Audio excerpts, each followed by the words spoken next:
Naglabas ng La Nina Alert ang Pag-asa. Base sa kanilang monitoring, 70% na posibleng magsimula na ang La Nina sa Agosto, Setyembre at Oktubre at magpapatuloy hanggang unang quarter ng 2025.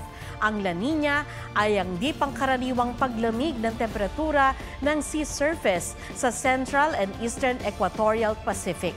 Magdudulot ito ng mas maraming bagyo at higit sa karaniwang dami ng ulan. Kaya posibleng magdulot ito ng mga pagbaha at landslide. Mga kapuso, alamin ang State of the Nation. Mag-subscribe sa GMA Integrated News sa YouTube. Sa ating mga kapuso abroad, samahan niyo kami sa GMA Pinoy TV at sa www.gmanews.tv.